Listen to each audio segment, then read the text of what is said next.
serta undangan yang telah hadir memenuhi kegiatan diseminasi penyebaran pemahaman dan penerapan pengalaman budaya positif.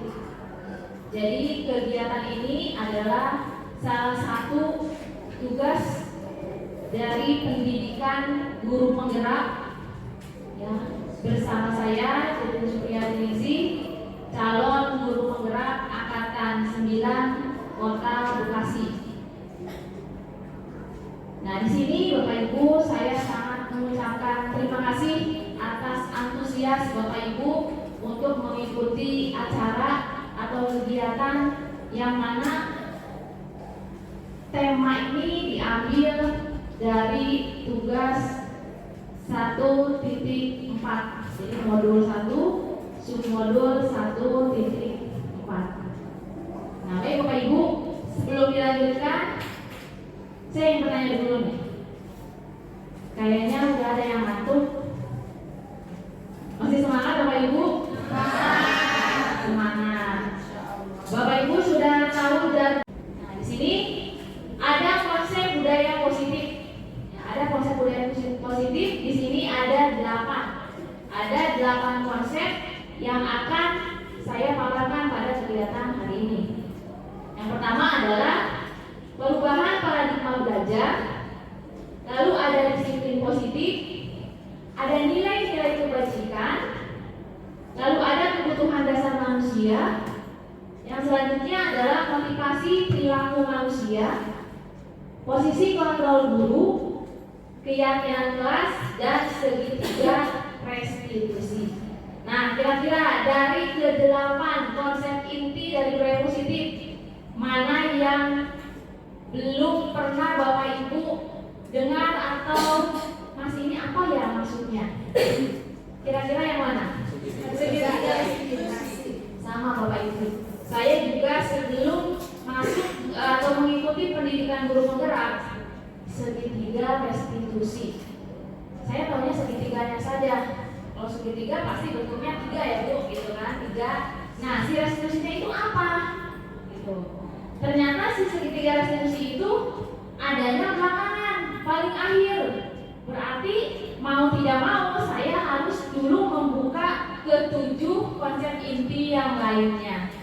Karena jika kita langsung membuka segitiga restitusi, kita tidak akan paham ya, apa itu segitiga restitusi. Jadi dari ke-7 konsep inti budaya positif ini saling berkaitan Bapak Ibu sampai menuju ke yang namanya segitiga restitusi. Nah, dari ke-8 konsep inti budaya positif ini akan saya paparkan satu persatu. Nih kira-kira siap nggak mendengarkan? Di sini ada 8 konsep loh Bapak Ibu. Ya Bapak Ibu? Masih semangat? Masih semangat ya, insya Allah. Kita semua di sini sama-sama belajar ya. Pembelajaran dengan paradigma baru. Kalau mendengar kata paradigma itu kayaknya luar biasa ya Bapak Ibu. Ada suatu perubahan besar yang di dalamnya itu pasti wah, ya, mewah, bagus, gitu ya. Itu paradigma. Nah di sini pembelajaran dengan paradigma baru. Nah saya ingin bertanya dulu kepada Bapak Ibu. Bapak Ibu mungkin pernah mendengar kalimat yang begini: pembelajaran yang berpusat pada guru. Lalu ada juga yang menyebutkan pembelajaran yang berpusat pada siswa. Nah, berarti ada 2 ya Bu. Ada 2 istilah dalam pembelajaran kita nih. Sekarang saya mau tanya sama Bapak Ibu. Paradigma. Pembelajaran mana yang saat ini Bapak Ibu lakukan? Istilah yang mana? Yang berpusat pada guru atau berpusat pada siswa? Apa-apa Bu, jujur aja. Ada guru. Mungkin Pak Iman bisa menyampaikan apa yang dimaksud dengan pembelajaran pembelajaran yang berpihak pada guru.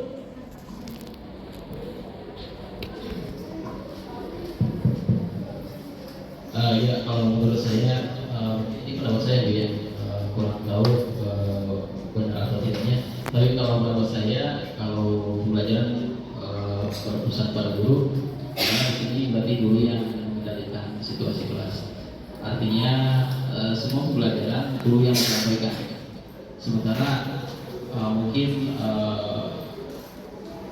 keterlibatan siswa itu, kebutuhan masing-masing siswa itu dari tiap masing-masing siswa itu tidak terlalu tersalurkan, karena di sini lebih fokus kepada guru.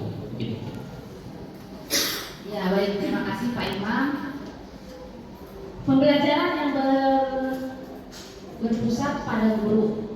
Ya, memang ya, kita sudah terbiasa dengan melakukan pembelajaran tersebut. Nah, maka dari itu, poin yang kedua yaitu pembelajaran yang berpusat pada siswa, itulah yang disebut dengan paradigma baru di dalam pembelajaran. Lalu apa yang harus dilakukan untuk mengubah paradigma lama menjadi paradigma baru tersebut? Nah, ini sesuai dengan filosofi dari Bapak Pendidikan kita, Bapak Ki Hajar Dewantara, ya, bahwa pembelajaran itu adalah sifatnya menuntun. Jadi guru itu menuntun siswa, menuntun peserta didik agar mereka mendapatkan keselamatan. Loh, kok belajar mendapat keselamatan, gitu ya. Nah, makanya di sini ditekankan agar pembelajaran itu harus berpihak pada murid atau pada siswa. Supaya apa? Supaya siswa tersebut merasa bahwa saya dalam menempuh pendidikan ini didorong oleh motivasi yang ada di dalam diri siswa tersebut, bahwa dengan pembelajaran ini saya harus mampu, saya harus bisa. Caranya seperti apa? Nah, di sini kita akan menggunakan yang namanya prinsip pembelajaran berdiferensiasi. Apalagi sih ini berdiferensiasi itu? Nah, Bapak Ibu, istilah ini juga saya dapatkan di pendidikan guru penggerak. Jadi sebagai orang baru untuk menjalankan paradigma ini, saya banyak belajar memakai prinsip pembelajaran berdiferensiasi. Contohnya seperti apa?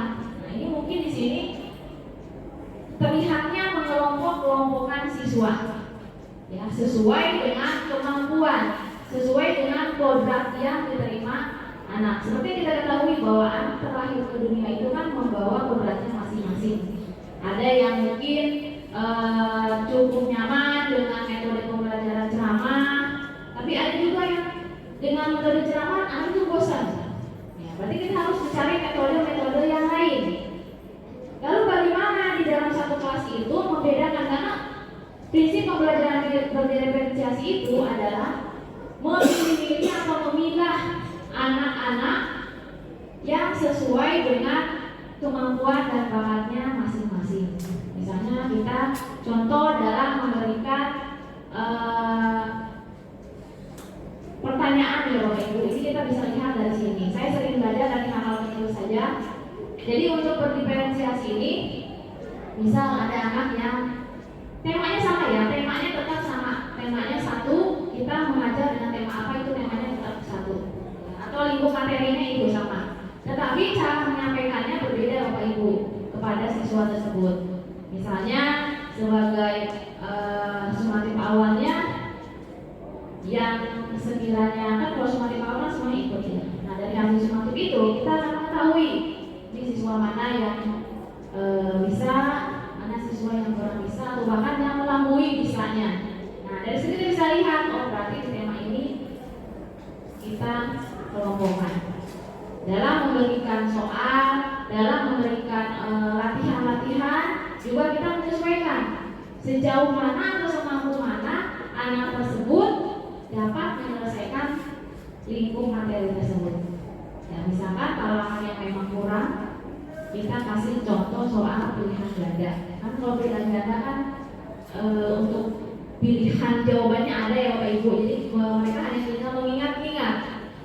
Nah ya, naik sedikit dari siswa tersebut kita berikan pertanyaan misalkan apa yang dimaksud dengan. Nah, biasanya kalau pertanyaan seperti itu kan udah jelas jawabannya. Ya. Kalau jawabannya A ya A, jawabannya B ya B. Nah, untuk yang anak yang lebih dari itu, ya kan kita di sini misalkan mengelompokkan 3 kategori anak. Nah, yang ketiga itu kita bisa memberikan pertanyaan bagaimana. Karena kalau dengan pertanyaan bagaimana, itu kan anak harus berpikir, harus mempunyai nalar. Yang namanya bagaimana berarti kan dia harus menceritakan. Ya. Dia harus menjawab pertanyaan, tetapi dengan nalarnya berjalan. Gitu, ya. Itu dari situ Bapak Ibu bisa menyimpulkan bahwa setiap anak itu sebetulnya bisa mengikuti lingkup materi tersebut. Hanya saja cara penyampaian, cara penangkapan anak tersebut dalam materi yang kita ajarkan itu tidak sama. Ya, jadi itu sangat-sangat sesuai dengan filosofi dari Bapak Ki Hajar Dewantara. Ya, jadi pembelajaran itu harus sesuai dengan kodrat alam dan nah, seperti yang Bapak Ibu ketahui bahwa profil pelajar Pancasila ini ada berapa? Bapak Ibu dimensinya? Ada 6. Mungkin agak tidak terlihat ya Bapak Ibu. Yang pertama adalah apa Bapak Ibu? Beriman dan bertakwa kepada Tuhan Yang Maha Esa dan berharap mulia. Nah, kira-kira kata beriman dan bertakwa itu sudah satu paket ya Bapak Ibu, beriman dan bertakwa. Nah, di sini dengan cara beriman dan bertakwa atau menumbuhkan iman dan takwa peserta didik kita, maka akan juga menumbuhkan pribadi yang baik atau akhlak yang baik bagi mereka. Gitu ya. Itu dimensi yang pertama. Beriman dan bertakwa itu adalah salah satu atau satu fondasi yang memang akan menyebar ke dimensi-dimensi yang lain. Jadi kalau yang dimensi pertama itu sudah terwujud, sudah terlaksana, insya Allah untuk dimensi-dimensi yang lainnya itu pasti akan mengikuti. Yang kedua yaitu apa Bapak Ibu? Berkebinekaan global. Nah, berkebinekaan global itu maksudnya adalah ini yang berhubungan dengan apa kira-kira berkebinekaan global? Keberagaman, perbedaan. Ya, kita sangat bersyukur nih di Indonesia itu keberagamannya sangat luar biasa. Ya, jangan di Indonesia ya Bapak Ibu, kita di sini aja nih pasti berbagai macam suku di sini. Tetapi dalam visi yang sama, yaitu mengajar. Ya, berarti kita harus sama-sama menyamakan persepsi, menyamakan tujuan. Ya, jadi berkebinekaan global itu di sini lebih menekankan kepada kebersamaannya. Jadi tidak ada yang namanya dibeda-bedakan. Oh, si ini kelompok ini, suku ini, kelompok ini suku anu, gitu kan tidak ada. Jadi semuanya sama, semuanya menyatu, mendapatkan hal yang sama. Nah, dimensi yang selanjutnya yaitu bergotong royong. Mungkin kalau istilah bergotong royong kita lebih melihatnya ke apa ya? Di masyarakat ya, bergotong royong itu kayak kerja bakti gitu ya. Itu kayaknya lebih ke situ itu kalimatnya. Sedangkan ini adanya di lingkungan sekolah atau lingkungan pembelajaran. Lalu gotong royong itu seperti apa bentuknya? Bekerja sama, kerja kelompok. Apakah itu hanya untuk siswa saja? Untuk peserta didik saja? Tidak. Ya. Bapak Ibu guru juga bisa bergotong royong. Mungkin istilahnya lebih kerennya adalah berkolaborasi. Nah, itu ya. Siapa saja di sini yang bergotong royong? Ya, bisa siswa dengan siswa, bisa siswa dengan murid, siswa dengan guru, atau guru dengan guru. Gitu ya. Jadi kita berkolaborasi di sini. Bekerja sama, gitu ya. Nah, dimensi selanjutnya yaitu kreatif. Kreatif itu biasanya berhubungan dengan apa Bapak Ibu? Kreatif itu biasanya berhubungan dengan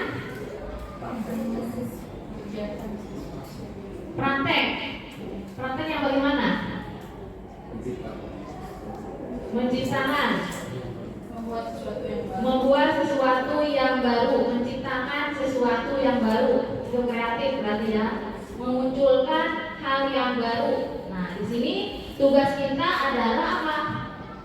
Membentuk anak kita supaya menjadi peserta didik yang kreatif. Kita hanya mengarahkan. Ingat ya, di sini kan kita tadi satu tujuan ya, bahwa pembelajaran yang berpusat pada murid. Nah, berarti kita sebagai guru hanya apa? Memfasilitasi. Nah, jadi kita terus memberikan dorongan, menumbuhkan motivasi, ya, motivasi dari dalam diri si anak supaya dia kreatif.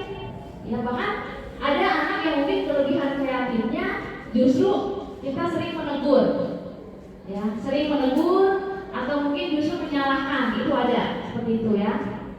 Sementara untuk berkreatif itu kan memang memerlukan apa ya namanya, gambaran-gambaran yang kadang anak itu lebih jauh mempunyai pandangan untuk mengekspresikan kekreativitasnya itu gitu loh.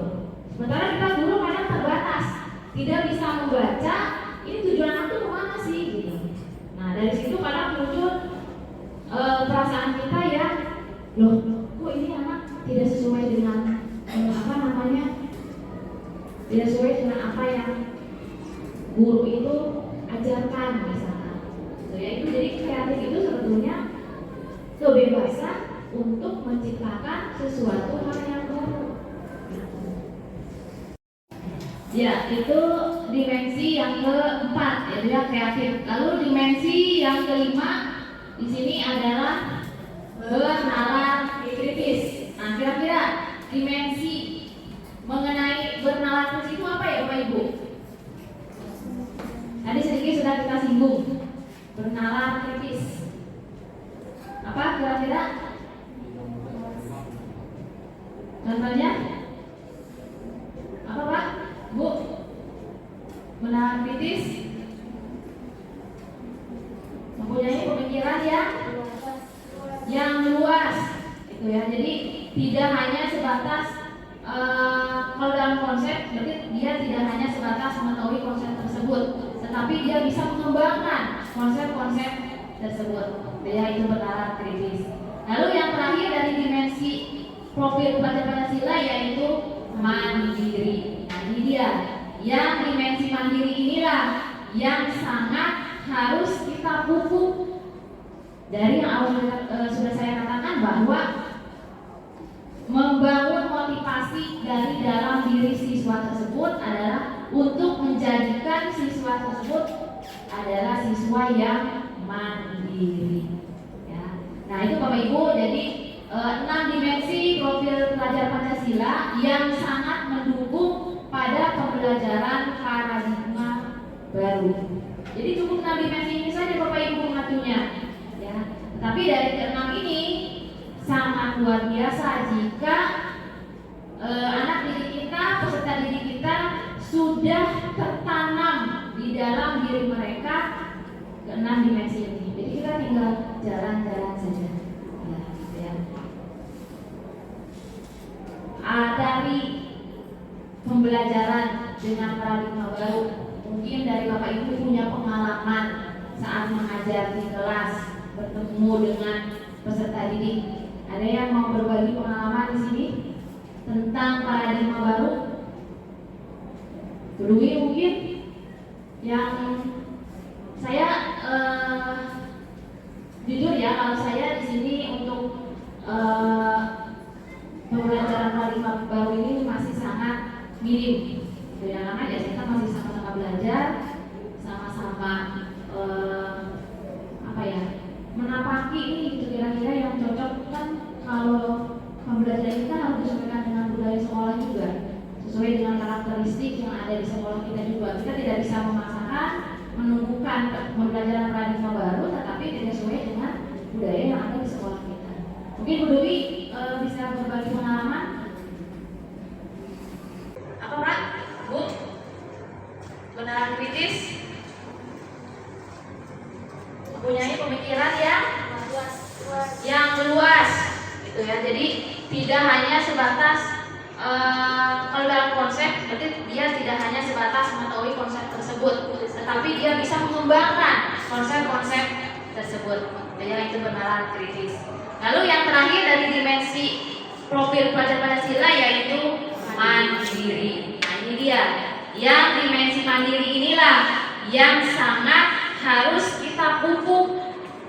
Dari yang awal sudah saya katakan bahwa membangun motivasi dari dalam diri siswa tersebut adalah untuk menjadikan siswa tersebut adalah siswa yang mandiri. Ya. Nah itu Bapak Ibu, jadi 6 dimensi profil pelajar Pancasila yang sangat mendukung pada pembelajaran paradigma baru. Jadi cukup 6 dimensi ini saja Bapak Ibu mengaturnya. Ya. Tetapi dari ke-6 ini sangat luar biasa jika anak didik kita, peserta didik kita sudah tertanam di dalam diri mereka ke-6 dimensi ini. Jadi kita tinggal jalan-jalan saja. Ya, lihat. Dari pembelajaran dengan paradigma baru, mungkin dari Bapak Ibu punya pengalaman saat mengajar di kelas, bertemu dengan peserta didik. Ada yang mau berbagi pengalaman di sini tentang paradigma baru? Bu Dwi mungkin yang saya jujur ya, kalau saya di sini untuk pembelajaran paradigma baru ini masih sangat minim. Ya, karena ya saya kan masih sama-sama belajar, sama-sama menapaki ini gitu kira-kira yang cocok. Kan kalau pembelajaran kita harus disesuaikan dengan budaya sekolah juga, sesuai dengan karakteristik yang ada di sekolah kita juga. Kita tidak bisa memaksakan menumbuhkan pembelajaran paradigma baru tetapi tidak sesuai dengan budaya yang ada di sekolah kita. Mungkin Bu Dewi bisa berbagi pengalaman.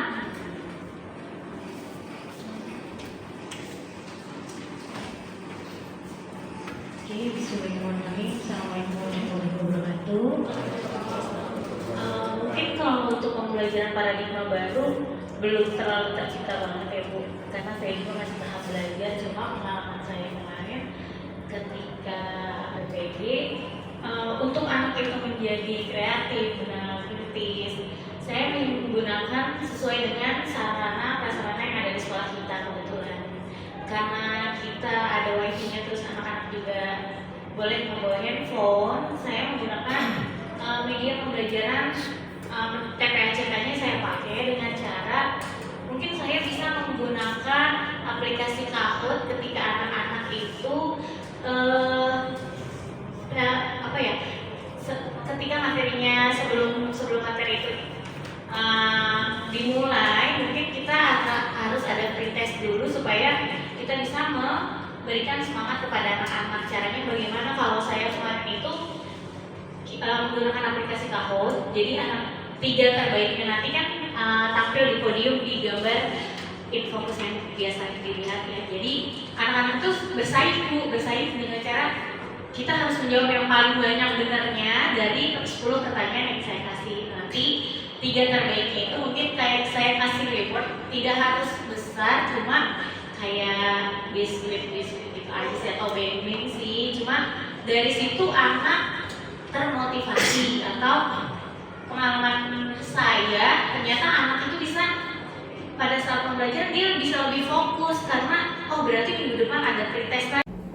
Ya, terima kasih Bu Dewi atas pengalamannya ya. Di sini pembelajaran dengan paradigma baru sangat luar biasa ya. Ternyata seorang guru itu harus punya kreativitas nih, bagaimana caranya supaya dalam pembelajaran itu tercipta pembelajaran yang nyaman gitu ya. Jadi anak-anak itu tidak tidak bosan ya, tidak boring kalau zaman sekarang. Jadi guru-guru sekarang itu sangat kreatif. Nah di situ ya. Jadi mungkin pengalaman dari Bu Dewi bisa kita jadikan harapan untuk belajar nih, atau Bapak Ibu bisa mengkreativitaskannya lagi kira-kira dengan apa. Tadi kan Bu Dewi selalu saya dengar adalah memberikan reward gitu ya. Nah, juga kita akan membahas mengenai pemberian reward atau penghargaan kepada anak atau peserta didik kita. Baik, kita lanjutkan ya Bapak Ibu ke slide berikutnya. Dari pembelajaran paradigma baru tadi. Nah, di sini kita ada miss. Miss itu berarti tidak ya. Miskonsepsi tentang teori kontrol. Jadi di sini mungkin akan sedikit dijelaskan bahwa apa sih mengontrol siapa, siapa mengontrol siapa, gitu ya. Nah, kalau di sini karena di sini ada miskonsepsi, gitu ya. Jadi di sini adalah segala sesuatu yang sebetulnya tidak harus terjadi gitu di dalam pembelajaran Ibu. Nah, di sini contohnya ada 4 ilusi. Ada ilusi guru mengontrol murid. Nah, ini sudah sangat terbiasa kita lakukan ya Bapak Ibu. Apakah sesuai dengan kurikulum Merdeka? Sekilas sepertinya sih tidak, gitu ya. Karena seorang guru mengontrol murid, contohnya seperti ini. Kita sebagai guru inginnya apa yang kita kita katakan itu dilakukan oleh murid, ya. Jadi mau tidak mau murid itu pasti akan melakukan. Jadi kita mengontrol murid, gitu ya. Contoh misalkan, nah kamu sampai sekolah itu harus jam 7 karena jam 7 lewat 5 itu sudah masuk. Nah itu ada sebagian anak yang memang, wah buru-buru nih, saya jangan sampai telat. Ya jangan sampai saya datang ke sekolah itu jam 7 lewat. Nah dari situ kita kan tidak tahu ya, anak itu melakukan hal tersebut itu sesuai dengan motivasinya dia sendiri atau hanya dia ketakutan, takut dihukum lah, ya, takut diberikan sanksi lah, gitu kan ya. Nah, apakah jika misalnya bapak atau ibu tersebut tidak mengatakan hal tersebut, kira-kira anak itu telat atau tidak? Kita juga tidak tahu, ya, karena permasalahan itu seringkali terjadi jika memang ada peserta didik yang setengah-setengah, dalam artian, kalau misalkan bapak ibu itu yang sedang piket, misalkan saya tidak boleh telat. Tapi jika bapak ibu itu tidak piket, anak itu biasa lagi aja. Jadi di situ adalah ilusi guru mengontrol itu sebetulnya tidak bagus dilakukan. Jadi biarkan anak itu mempunyai kesadaran dari dirinya sendiri. Nah, tapi bukan berarti kita juga membiarkan. Nah, jadi justru tanggung jawab kita, tugas kita bagaimana cara memunculkan motivasi tersebut di dalam diri siswa. Ya. Nah, terus yang kedua yaitu ilusi bahwa semua penguatan positif, efektif dan bermanfaat. Nah, ini mungkin lebih ke apa ya namanya, seorang guru memberikan pujian, rasa bangga, gitu kan. Kita kadang terucap ya dari kita, guru nih saking bangganya dengan anak tersebut, misalkan anak tersebut berprestasi atau ya minimal bisa menjawab apa pertanyaan yang kita berikan kepada mereka. Nah, apakah itu akan menjadi efektif dan bermanfaat bagi si anak? Belum tentu, ya. Mungkin ada sebagian anak yang senang, gitu kan, bahkan itu menjadi motivasi jika bapak ibu memberikan pujian atau sanjungan kepada anak tersebut. Tapi jangan salah, itu motivasi itu datangnya dari luar, dari eksternal, tidak dari dalam dirinya sendiri. Jadi mereka melakukan itu adalah untuk hanya sebatas menerima pujian dan sanjungan tersebut bapak ibu, gitu ya. Nah, terus yang selanjutnya yaitu ilusi bahwa kritik dan membuat rasa bersalah mampu menguatkan karakter. Nah, ini juga kritik dan membuat rasa bersalah sering kali kita lakukan kepada siswa. Contohnya membuat rasa bersalah. Kira-kira kata-katanya seperti apa, Bu? Yang sering bapak ibu ungkapkan kepada siswa, kepada peserta didik. Bahasanya saja, bahasa sehari-hari. Gara-gara kamu sih. Ya, gara-gara kamu sih, itu kan jadi tegur oleh bapak kepala sekolah. Ya kan? Nanti bagaimana ibu menceritakan kejadian ini kepada bapak ibu kepala sekolah? Gitu ya. Jadi merasa anak itu, oh iya saya salah ya. Gitu ya. Nah, di situ juga sepertinya kurang bagus, ya. Lalu yang terakhir yaitu ilusi bahwa orang dewasa berhak memaksa. Tentu ya, di sekolah itu guru itu pasti lebih dewasa dong dari peserta didiknya. Nah, di situ timbullah jiwa kedewasaan kita terhadap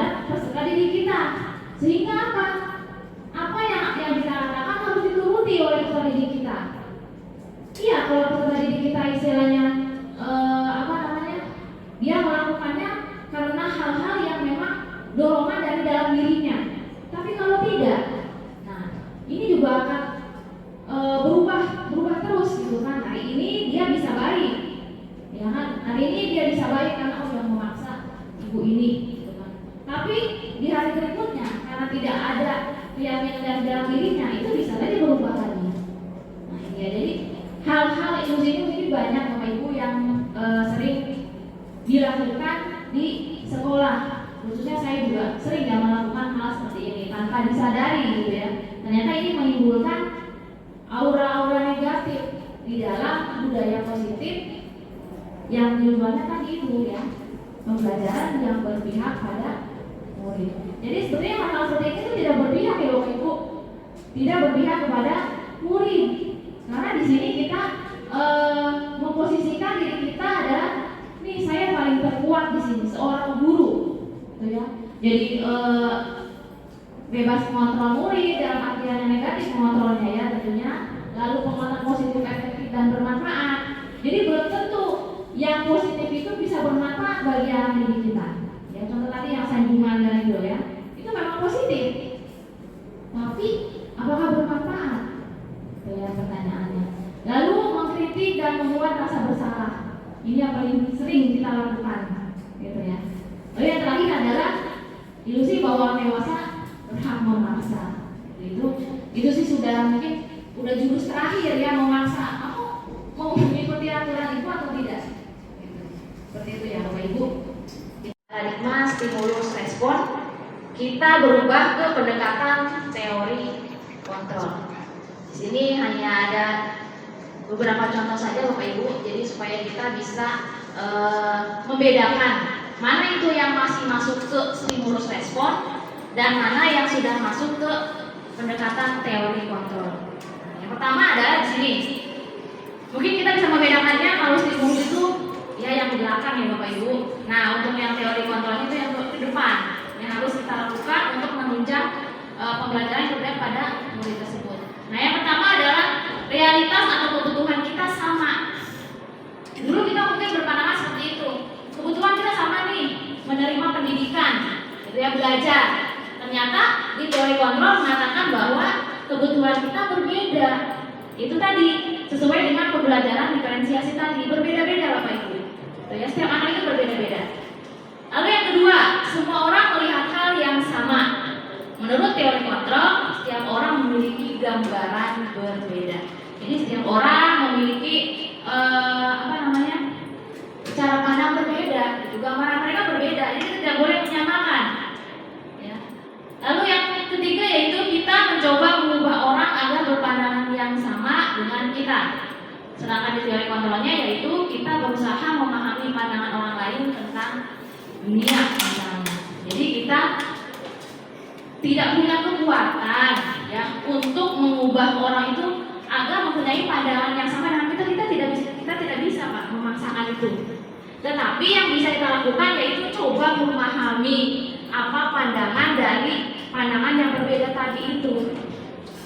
Apakah kita tidak boleh misalkan mencela atau mengkritik tentang pandangan orang lain?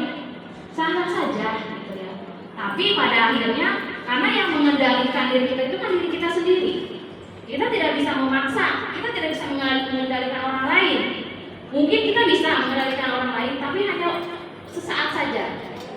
Selebihnya yang akan kembali, gitu ya. Jadi kita coba untuk memahami pandangan yang berbeda dengan kita.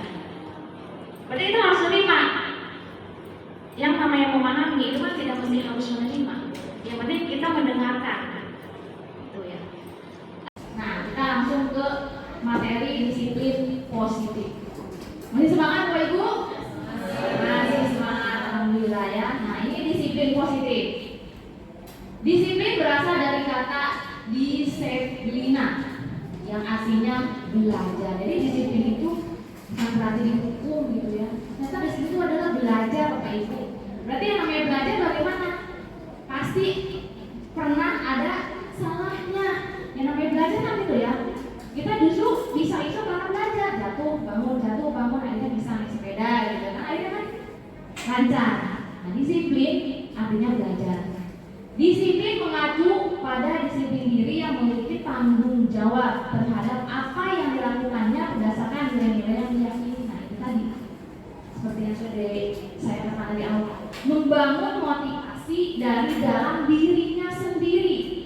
Jangan anak tersebut termotivasi oleh hal-hal yang dari luar, karena itu sifatnya tidak akan permanen, hanya sementara saja. Nah, dengan disiplin ini diharapkan dapat bertanggung jawab atas apa yang sudah dilakukan.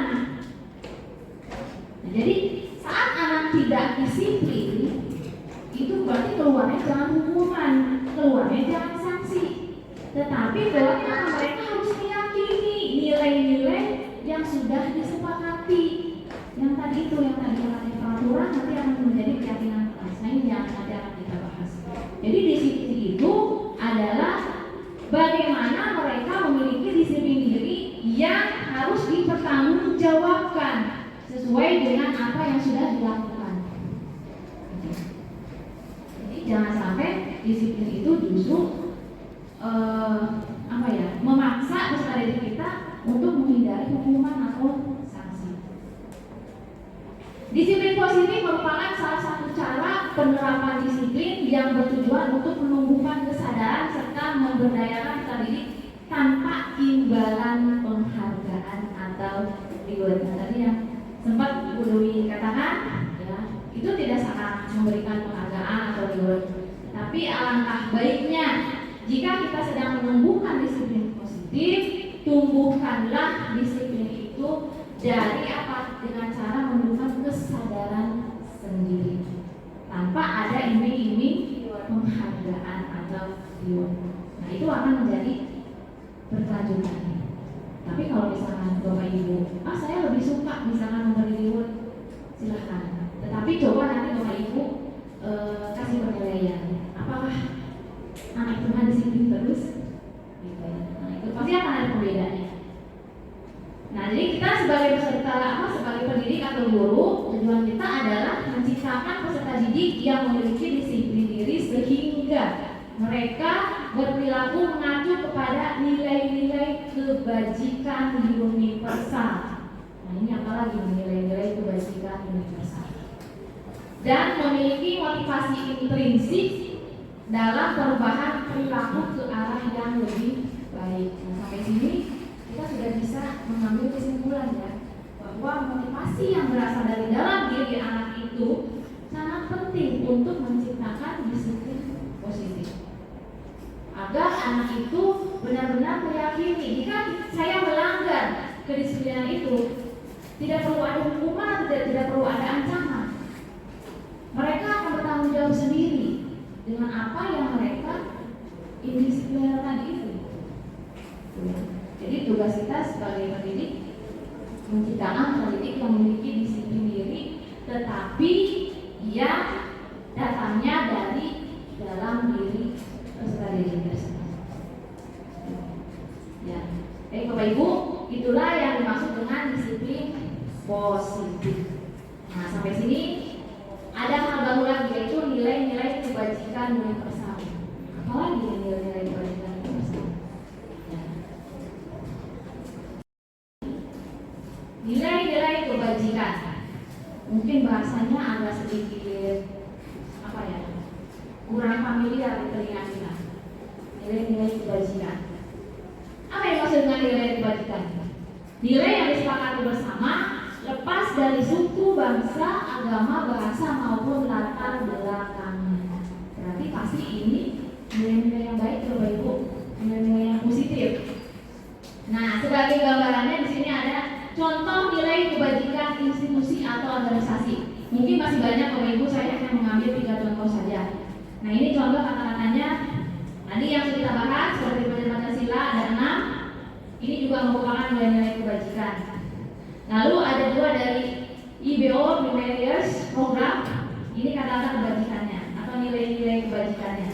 Ada toleransi, rasa hormat, integrasi, mandiri, menghargai, antusias, empati, pengetahuan, kreativitas, kerjasama, percaya diri, dan komitmen.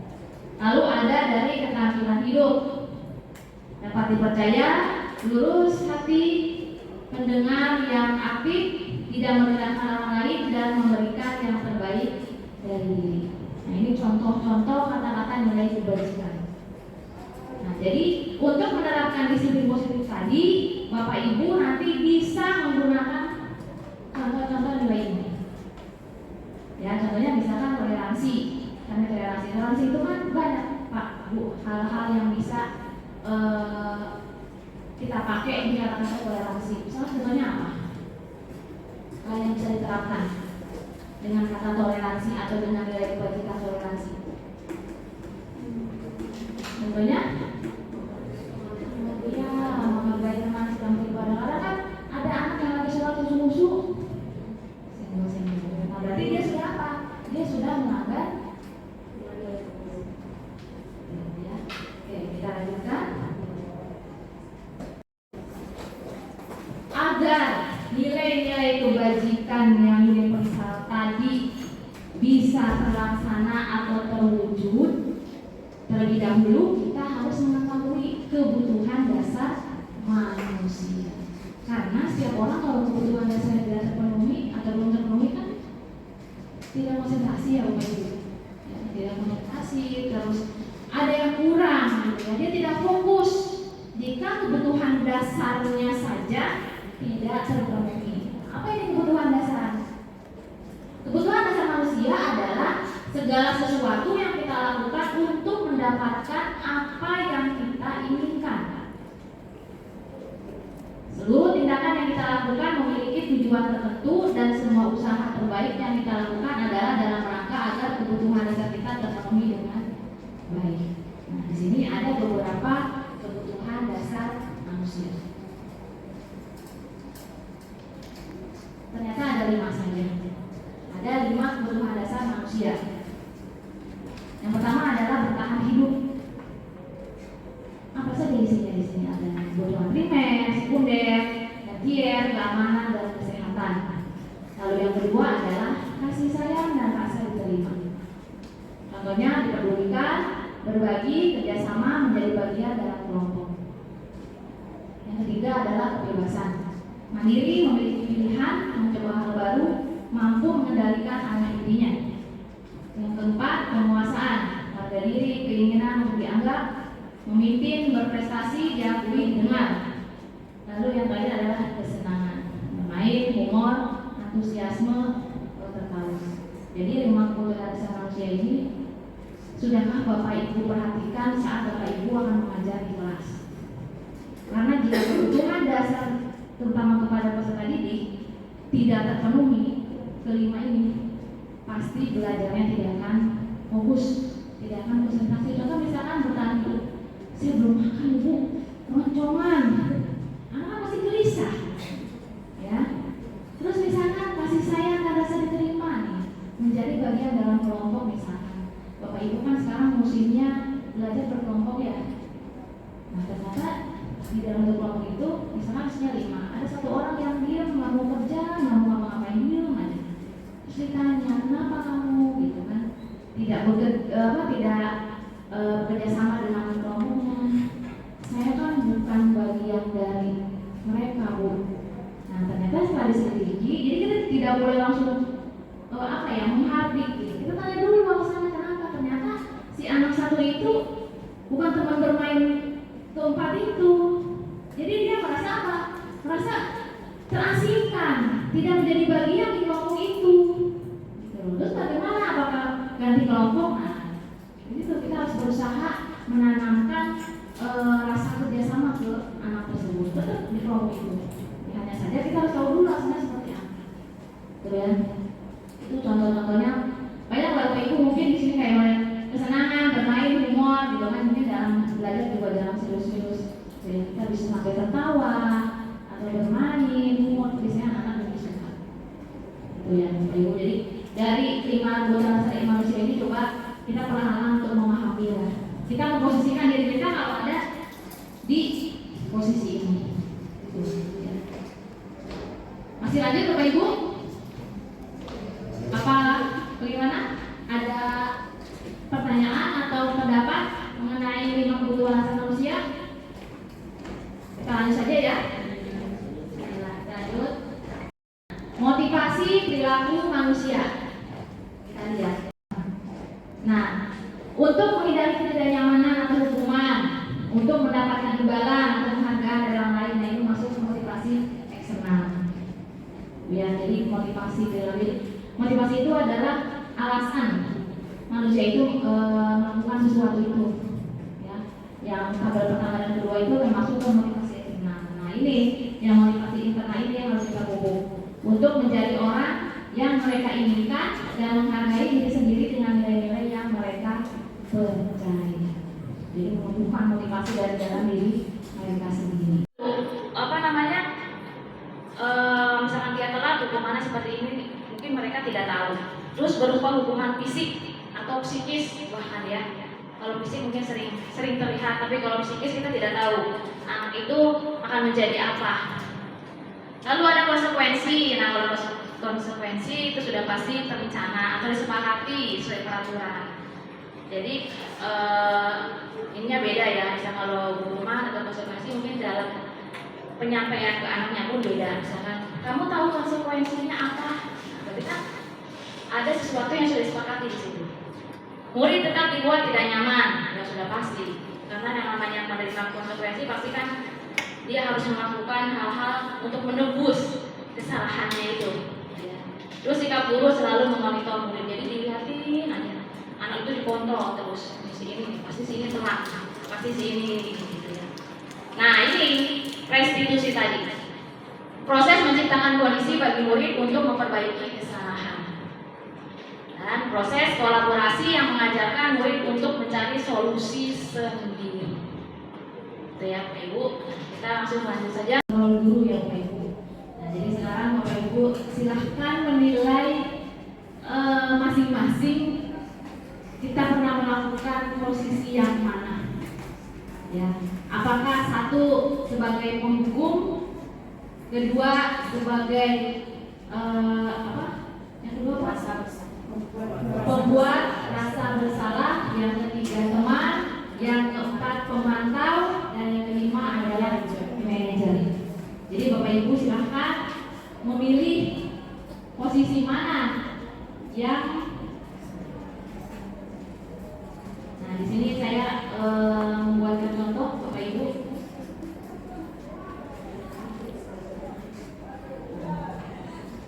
Ya, dari kelima posisi yang tadi, kira-kira dengan kata-kata saya kecewa sekali dengan kamu, itu masuk ke posisi yang mana Bapak Ibu?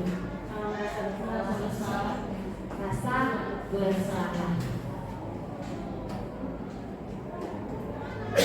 Ya, membuat rasa bersalah. Ya. Saya kecewa sekali dengan kamu. Dan bukan, ayolah lakukan demi Bapak Ibu ya. Posisi sebagai teman. Kamu tidak pernah mendapat nilai jika tidak mengerjakan tugas. Menghukum atau pemantau?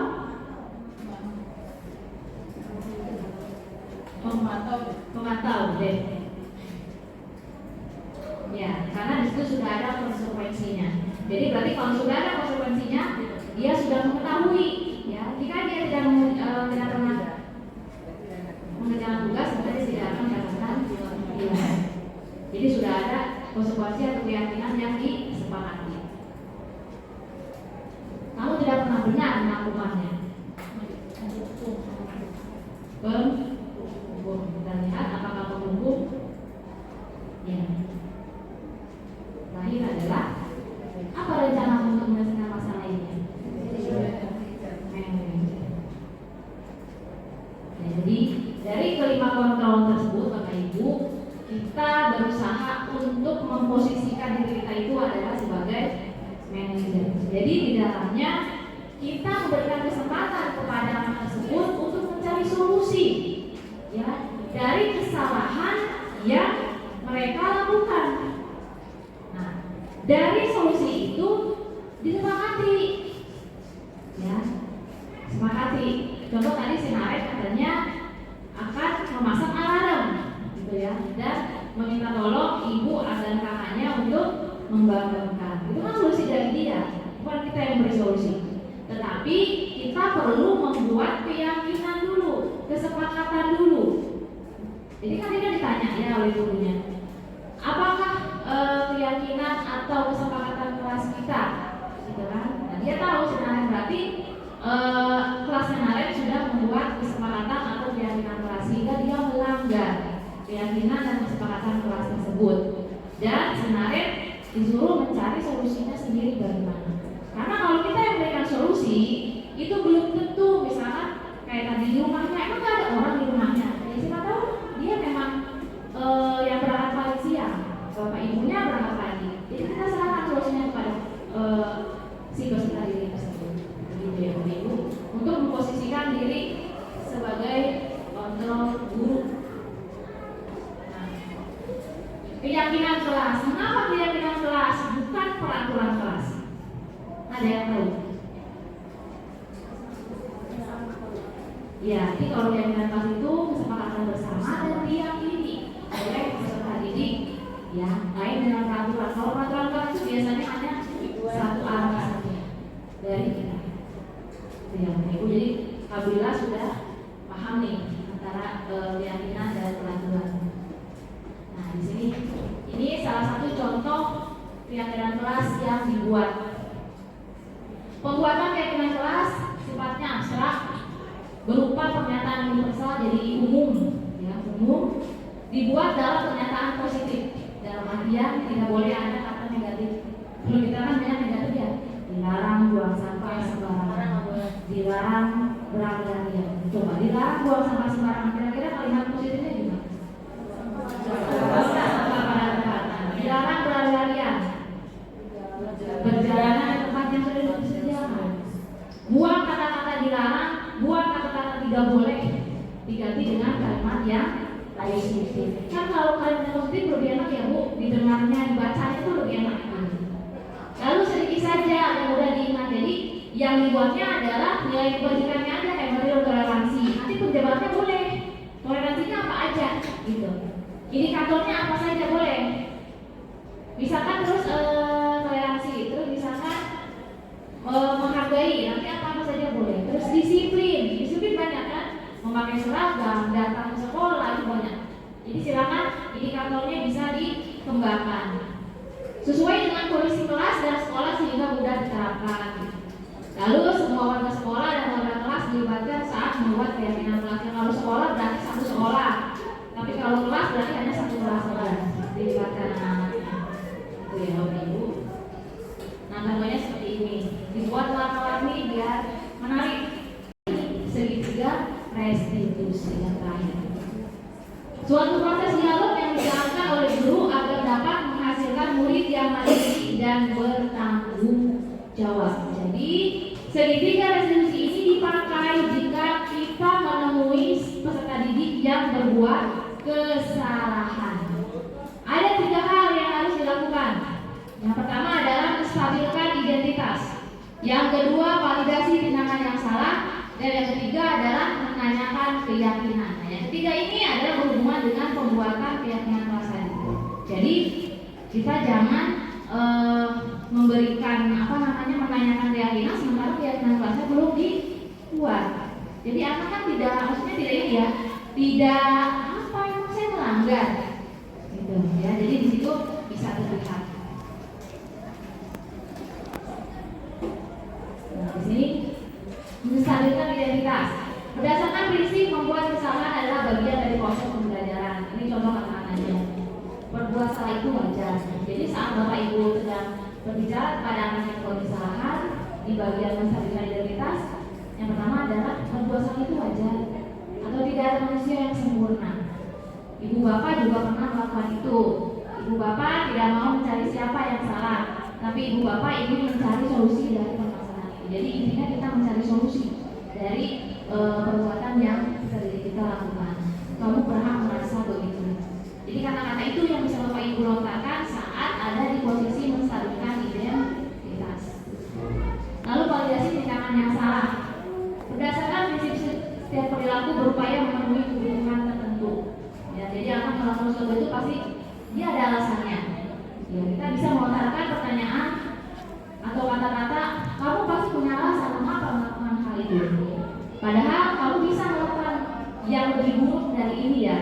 Jadi maksudnya misalkan dia telat, bisa saja dia malah nggak masuk, gitu kan. Lalu kamu patut bangga karena telah melindungi sesuatu yang penting buat kamu, atau kamu melakukan karena mempertahankan sesuatu yang penting bagimu.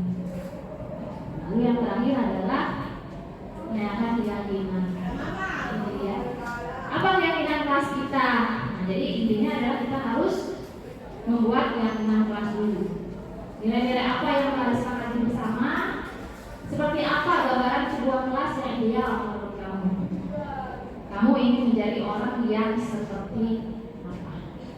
Jadi ini kata-kata ini yang dipakai untuk menyelesaikan permasalahan. Ya, jadi diringkas menjadi segitiga restitusi. Jadi ada tiga tahapan untuk menyelesaikan suatu permasalahan jika kita ada di posisi manajer.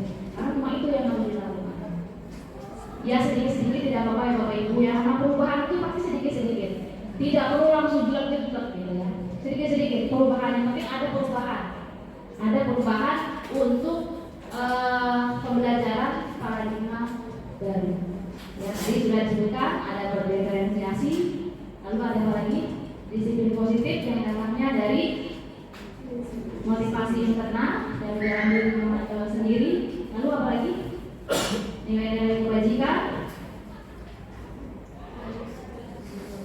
kebutuhan dasar manusia, apa lagi?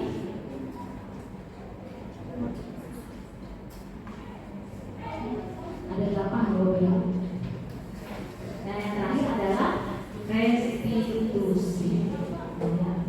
Nah ini contoh penerapan segitiga restitusi yang sudah saya lakukan sebagai ilustrasi saja.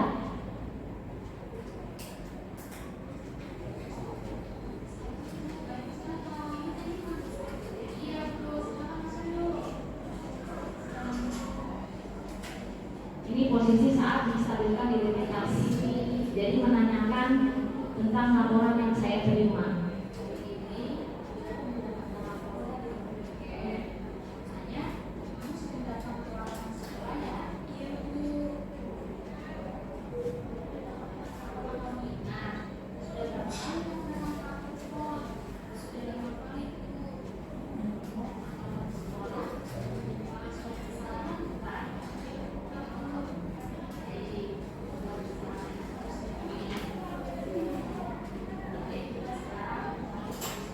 Ini validasi tindakan yang salah.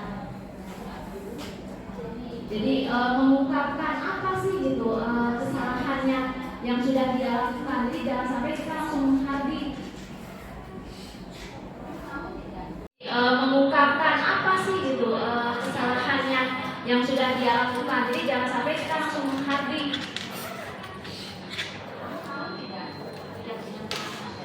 Menyatakan keyakinan.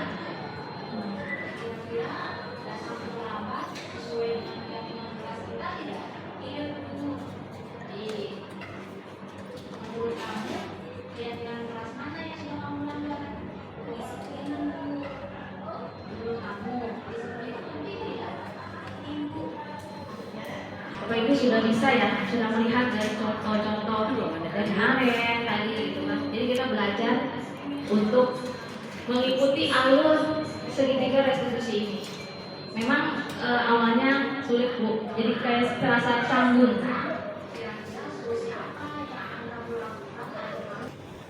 Alhamdulillah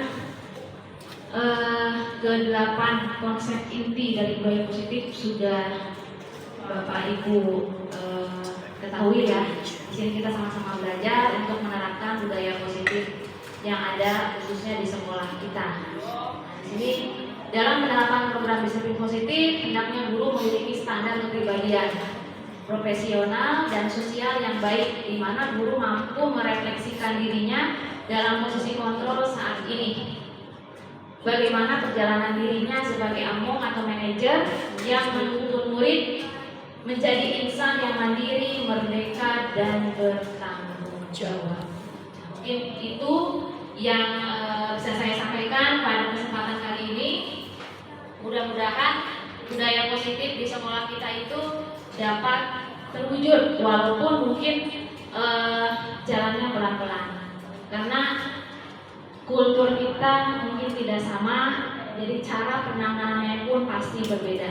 Hanya saja untuk menyelesaikan permasalahan kita sudah diberikan caranya nih. Jadi dengan segitiga restitusi itu mudah-mudahan permasalahan yang ada di sekolah kita lambat laun itu akan terkikis oleh budaya positif yang ditimbulkan dari dalam diri peserta didik itu sendiri. Jadi bukan hanya motivasi yang berasal dari luar, gitu ya. Nah mungkin itu Bapak Ibu. Terima kasih atas perhatiannya. Mohon maaf atas segala kekurangan. Wabillahi taufiq wal hidayah. Wassalamualaikum warahmatullahi wabarakatuh. Waalaikumsalam.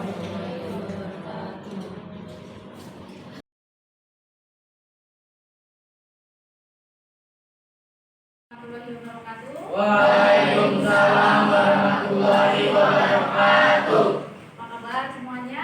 Baik. Mudah-mudahan hari ini semuanya tetap semangat. Masih semangat? Semangat. Oke. Hari ini Ibu akan mengajak kalian untuk membuat keyakinan kelas. Ada yang pernah dengar? Apa itu keyakinan kelas? Kejayaan.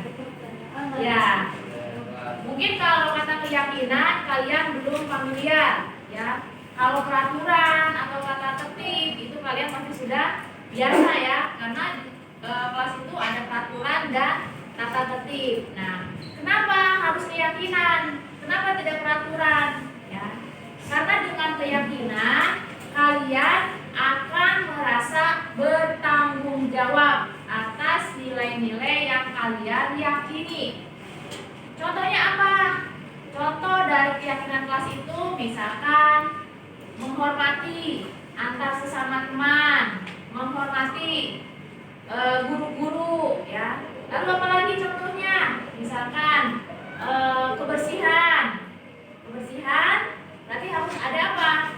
Ada piket. Nah, kalian harus meyakini itu, harus mengerjakan tugas-tugas yang sudah ditetapkan. Ya, jadi dengan adanya keyakinan kelas berarti kalian akan bertanggung jawab atas tugas-tugas yang sudah disepakati. Siap? Kita buat keyakinan kelas hari ini? Siap. Oke, terus semangat ya. Ya Bu. Ya baik, sekarang kita mulai saja untuk membuat kesepakatan kelas. Oke, nanti Ibu bagikan lembarannya, lalu kalian isi. Ya, nanti Ibu bimbing cara mengisinya seperti apa.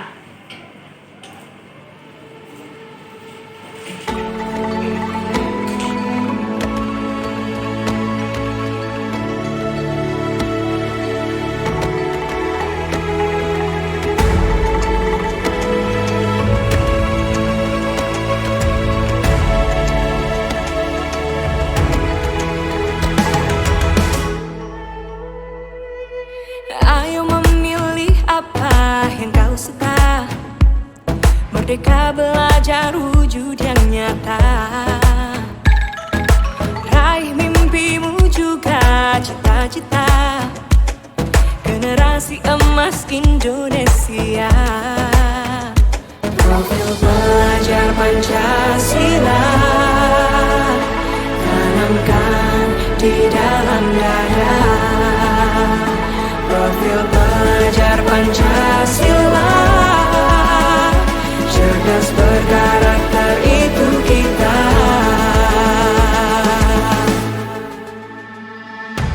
Beriman dan bertakwa pada Tuhan yang Maha Esa. Berakhlak mulia, berkebinekaan global kita.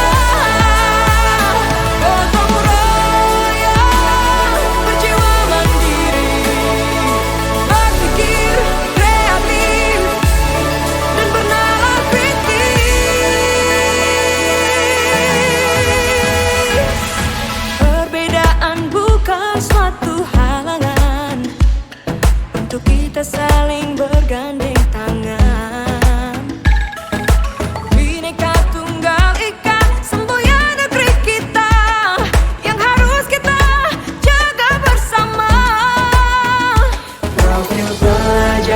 Pancasila, tanamkan di dalam dada.